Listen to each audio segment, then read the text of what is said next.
Bonjour à toutes et à tous et bienvenue sur le coin sport et pop culture. Et aujourd'hui, comme vous avez pu le voir dans le titre, on va s'attaquer sur un héros que j'aime beaucoup, un super-héros vraiment que j'adore, qui n'est pas un super-héros très connu de la communauté, enfin des gens en général, parce qu'il n'y a pas eu vraiment de film. Il y a eu une série qui en plus en France n'est pas non plus très connue, qui s'appelle Titan. On va parler du coup de ce que devient le tout premier Robin quand il décide de partir en solo pour devenir un super-héros à part entière. Et ce comics-là, ça s'appelle Nightwing. Alors là, plus exactement, je vais vous parler d'un comics qui s'appelle du coup juste Nightwing, là comme vous pouvez le voir, qui du coup est dispo en 2 intégrales aujourd'hui chez Urban. Vous voyez, comme vous pouvez le voir, hop, en 2 intégrales. Oula, je pense que c'est à l'envers là, comme ça. Et en fait, en gros, c'est dans les débuts des années 2010, il y a DC Comics qui a décidé un peu de tout reprendre à zéro pour plusieurs de ses héros, et notamment pour Nightwing. Ce qui fait que vous pouvez, dans ce numéro, démarrer Nightwing. Vous allez avoir son origin story, ce qu'il devient, comment il part de Gotham, pourquoi. Évidemment, on va avoir Batman. Et c'est vraiment un super comics dont je vais vous parler plus en détail sur le coin planche que vous connaissez bien. Et on part tout de suite après le générique. C'est parti.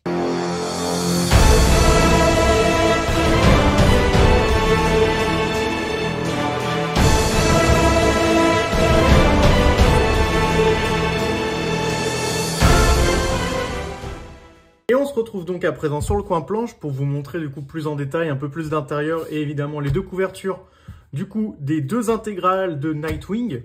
Du coup, comme je vous ai dit au début des années 2010, Nightwing, ça a été redémarré à zéro et c'est ce qu'on a appelé la période New 52. Donc si vous connaissez les comics, vous savez de quoi je parle. Et si vous êtes un débutant, bah, la période New 52, globalement, c'est une période qui vous permet de tout reprendre à zéro quasiment pour tous les héros, sauf quelques exceptions, mais ici, c'en est pas une. Et du coup, d'abord, je vais vous montrer le tome 1, qui est le plus cool. Enfin, pas qui est le plus cool, mais qui est du coup celui par lequel vous devez commencer. Qui est du coup déjà, rien qu'en termes de qualité d'édition et de tarif, vous êtes sur une intégrale quand même, qui est très grosse.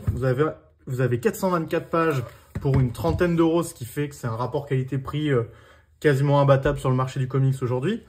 Vous avez, en plus, bah, du coup, c'est bien dur, les pages sont de qualité, et vraiment une très bonne reliure. Du coup, on va attaquer tout de suite avec la page de garde. La particularité du Nightwing New 52, c'est qu'il est rouge, alors que normalement le costume est bleu, et d'ailleurs par la suite il redeviendra bleu. Alors, je m'arrête rapidement pour raconter cette petite anecdote, mais c'est en fait très simple, c'est qu'en fait l'éditeur de l'époque, de cette époque New 52, n'aimait pas le personnage de Nightwing. C'était quelqu'un de pas très... Oui, voilà, il était pas fan, pour dire ça sympathiquement. Et du coup, en gros, il avait mis pas mal de conditions pour reprendre la série. Et dans l'une de ces conditions, enfin, il me semble, vous me direz en commentaire si jamais c'est tort, c'était que bah, Nightwing ne soit plus bleu, mais rouge, parce qu'il préférait que ce soit de cette couleur-là. Ce qui était un peu chiant, et d'ailleurs, il a fait énormément chier l'équipe créative sur cette série, comme il a fait chier l'équipe créative sur une autre série qui s'appelle Batwoman, dont je vous parlerai un autre jour. Donc Nightwing, c'est au départ le scénario de Kyle Higgins. Kyle Higgins qui est connu parce qu'il fait aujourd'hui Radiant Black, il a fait beaucoup de séries sur ça, sur les Sentai, donc ça y est, les Power Rangers, les choses comme ça. Et au dessin, au début, c'est Eddie Barrows, qui est franchement, voilà, moi je trouve que Nightwing, à l'époque, c'était une claquasse. Quand je le lisais en VO, les dessins étaient vraiment classe, le personnage était très charismatique, le découpage était ultra vif, très nerveux. Donc c'est vraiment très sympa. Et vous pouvez voir que vraiment on a des belles scènes là où voilà, vous avez rapidement, de manière très succincte, une idée de son origin story. Je vais essayer de rapidement faire un flash forward.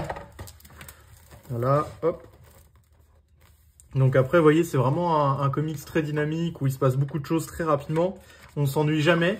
Et la lecture, elle est vraiment très sympathique, surtout que Nightwing, c'est un personnage, c'est un héros urbain un peu à la Daredevil, mais en étant un peu plus solaire, un peu plus joyeux, un peu plus sympathique. Donc c'est vrai qu'on s'attache beaucoup à lui, on aime beaucoup ce qui va se passer dans ses relations, que ce soit avec Batman ou avec certaines femmes. Il y a un background particulier autour de lui et sa famille dans cette version-là. Donc non, vraiment, c'était vraiment un comics qui était très sympathique, avec des dessins vraiment très très beaux. Là, par exemple, on peut voir que c'est plus Eddie Barrows au dessin, mais Andrés Guinaldo. Et que c'était plus d'ailleurs non plus Eddie Barrows, mais Tom DeFalco pendant quelques numéros. Mais très franchement, une des forces de Nightwing, je trouve, sur la période New 52, c'est que le style graphique est toujours très bon et plutôt cohérent. Et que niveau scénario, c'est très fluide. Tous les scénaristes prennent bien en compte ce qui s'est passé par le passé. Donc vraiment, c'était une série qui était très sympathique à lire. que je vous recommande. Vous voyez, on peut voir par exemple une apparition du Joker de temps en temps. Voilà, on peut voir quelques petites méchancetés qui peuvent arriver.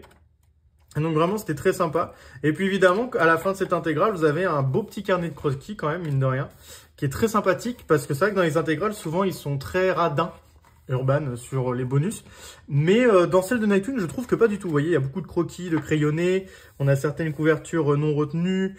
Donc non, franchement, c'était une première intégrale de très bonne qualité. Quand je vous ai dit, ça fait plus de 400 pages pour une trentaine d'euros. C'était clairement un très très bon deal. Et puis comme vous pouvez le voir, moi je l'ai depuis que l'intégrale est sortie, donc ça fait quand même plusieurs années et il est impec. Et pourtant je l'ai déjà relu plusieurs fois car c'est une série que j'aimais beaucoup. Je vais rapidement passer sur le tome 2 parce que dans le tome 2 il y a un dessinateur que j'aime beaucoup, dont je vous parle souvent quand je parle de Gunslinger Spawn, qui s'appelle Brett Booth. Et je sais que c'est pas le cas de tout le monde, qu'il y a des gens qui aiment pas Brett Booth. Malheureusement c'est pas mon cas, moi je suis plutôt un fanboy, j'aime beaucoup son trait, je le trouve très stylé et dynamique. Et vous allez voir qu'on continue sur, voilà, déjà même l'édito à l'intérieur nous gratifie de très belles pages. Donc voilà, là on recommence avec Kyle Higgins, mais cette fois c'est Juan José Rip au dessin. Mais vous allez voir, c'est toujours très beau, c'est toujours très sympathique. Là à la rigueur, il y a les visages un peu qui sont particuliers. Mais globalement, on reste quand même sur une très bonne qualité graphique. Là, vous voyez, on peut voir qu'il travaille avec Batman. Je vais essayer de vous trouver le moment que j'aime beaucoup, moi, parce que c'est vrai que l'épisode par Brett Booth, je le trouve vraiment bien. Donc voilà, là c'est l'épisode de Brett Booth. Donc vous me direz vous par vous-même si vous aimez pas. Moi en tout cas, perso vraiment Brett Booth j'adore, je trouve qu'il a une manière de mettre la classe à ses personnages, de les mettre dans des postures parfois certes improbables comme ici, mais avec vraiment une très belle, des très belles poses, une manière d'être, une manière de les dessiner qui sont ils sont beaux, ils sont stylés, ils sont musclés, ils sont forts. Vraiment, c'est des super-héros au sens pur. Pour moi, Brett Booth, j'adore son dessin. Et dans Gunslinger Spawn, ça a vraiment énormément la classe. Et sur Nightwing, vraiment, les quelques numéros où il est là, vraiment, c'est des numéros que j'adore, vous voyez, d'un dynamisme fou. Donc vraiment, encore une fois, comme vous pouvez voir, la deuxième intégrale, sans trop vous spoiler, elle est toujours très bonne. Je vais rapidement faire des petites flash forward pour que vous voyez globalement, graphiquement, à quel point c'est beau un peu tout le temps. Et globalement, on va aller rapidement vers la fin aussi pour voir que ici, il y a pas mal de bonus qui étaient sympas. Comme par exemple là, vous avez une galerie de couverture avec cette couverture wraparound du numéro 19 qui est en couleur mais également en noir et blanc crayonné, qui est une couverture de Brett Booth. Hein. Là, pareil, vous avez une autre couverture de Brett Booth qui a vraiment la classe. Là, vous avez encore des couvertures ancrées par Brett Booth, il y en a 3. Donc voilà, là encore une couverture, mais celle-là, elle est de Will Conrad, qui est pareil, un dessinateur que je mets beaucoup sur Nightwing. Donc voilà, j'espère que ça vous permet de vous faire une idée de ce que vous allez trouver graphiquement dedans. Pour parler un peu plus du scénario, globalement, Nightwing, qu'est-ce que c'est? Bah, comme je vous ai dit tout à l'heure, globalement, c'est ce qui se passe quand le premier Robin décide de lui-même devenir un super-héros. La manière dont il va gérer, vous allez du coup le voir devenir lui-même un super-héros indépendant. Beaucoup plus charismatique, beaucoup plus solaire qu'un Batman, avec beaucoup plus de relations avec d'autres personnages, on va dire des relations amoureuses, charnelles, amicales, d'attachement profond. C'est un personnage auquel on va très vite s'attacher. Son background est vraiment très sympathique avec sa famille et sa manière dont c'est géré dans ce récit. Voilà, donc globalement, c'est vraiment une série que je vous conseille. Comme je vous ai dit, les deux intégrales sont... Alors, c'est quand même une trentaine d'euros, ça reste cher, mais pour la quantité que vous avez à lire et en plus la qualité du récit, moi, personnellement, je trouve que c'est vraiment une très bonne affaire. Graphiquement, c'est top. Vous allez vraiment passer un super moment. Suite à cette série, il y aura la série Nightwing Rebirth, dont je vous parlerai un autre jour très probablement, qui est toujours une plutôt bonne série, même si c'est moins bien quand même que la version New 52. Mais je vous conseille vraiment de démarrer par ça pour découvrir ce personnage qui a vraiment beaucoup de potentiel, que souvent les gens méconnaissent. Et c'est vraiment triste parce que c'est un super perso qui est vraiment super agréable à suivre, qui a souvent des très bonnes histoires. Et d'ailleurs, en ce moment, en VO, Nightwing, c'est une des meilleures séries chez DC Comics qui sort en ce moment en Nightwing Infinite en VF. Pareil, je vous en parlerai un autre jour. Mais voilà, donc ce que je peux vous dire pour terminer, c'est du coup, merci de m'avoir regardé.